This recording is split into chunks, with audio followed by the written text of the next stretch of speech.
Good morning, very Reverend and dear Monsignori, fathers, and dear people of God of the Catholic Diocese of Osaka. I address you this morning and make this special appeal to you from the Political Enlightenment Desk of the Diocesan Justice, Peace, Development, and Caritas Commission.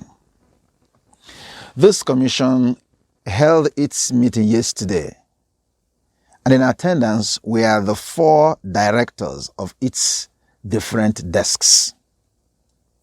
Father Matthew Ezia, who serves as chairman of this important commission, is also in charge of the social development desk. Father Simeon Ugweze is in charge of justice and peace desk, while Father Brendan Wodo is in charge of the Caritas desk. And yours sincerely, Father Emeka Ngoke, is in charge of the Political Enlightenment desk.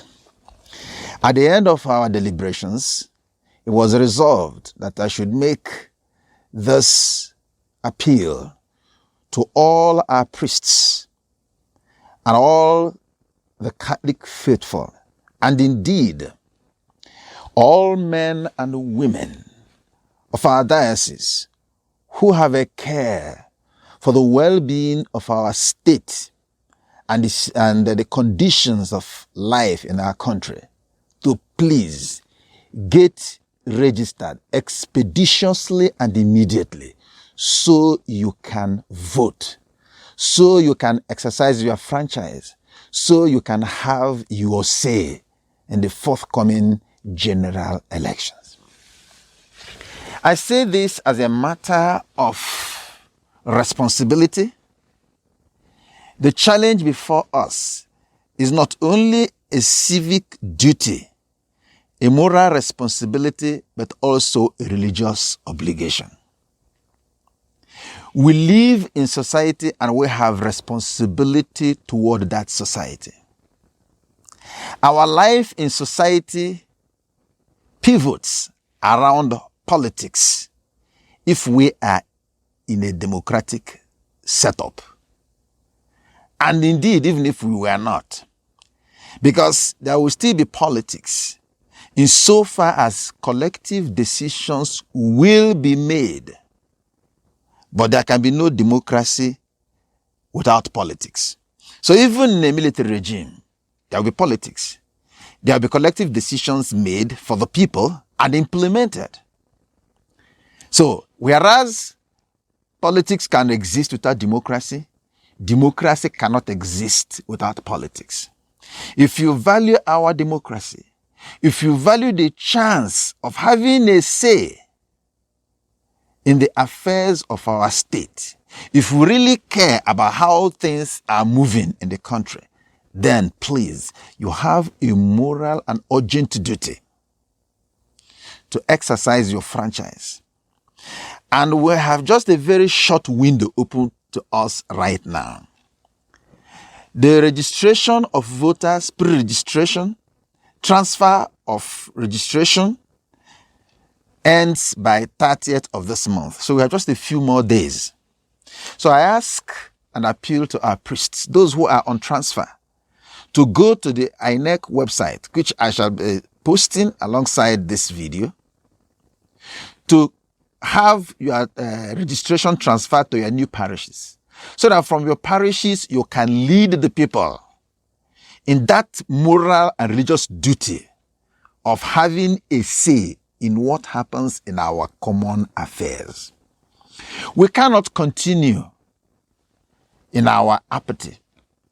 The outcome of the primaries of the People's Democratic Party and even of other parties across the nation many find either unacceptable or frustrating or even annoying and provocative. But those emotions do not really matter. The reason they don't matter is this. Politics, because it is a matter of balancing of competing interests, can often be disappointing. But there is no alternative to politics. So we can't opt out. We can't opt out because Opting out is to surrender the arena to men and women without a conscience, to men and women who simply collateralize the state, commodify power, and then sell it to the highest bidder. So the only thing that can stop such a degeneration in our affairs is that men and women like you stand up to be counted. That men and women like you take interest in politics, in the process that produces the collective decisions made on our behalf, and above all, in the use made of our common wealth, the resources of the state, which is at the hands of those who exercise the political power. It is not the duty of the church to elect for you whom to vote for or what political party to support. No. You are at liberty to support any political party in conscience, or any candidate in conscience whom you believe will cater to the common good of the people. The common good being the totality of conditions necessary for human flourishing. Sadly, our politics has not so far been driven by concern for the common good. We find the resources of the state. We find what scholars have come to term the capture, state capture. We have a politics in vogue, the politics of state capture. So men and women band together to capture the state and seize its resources to cater to their group interests, goals, and ambitions. That is outrageous. That is unacceptable. That is morally wrong. Let me remind you, Maya Angelou, the American poet, said, if you don't like something, change it. If you can't change it, change the way you think about it. Don't complain. I think our problem is that most of us do nothing else but complain. And such complaints amount to nothing more than sterile demonstration. If you look around the country, you listen to the news, you watch television, and you get angry, your blood pressure goes up, you are discouraged by what you see and what you hear. It is time to do something about it.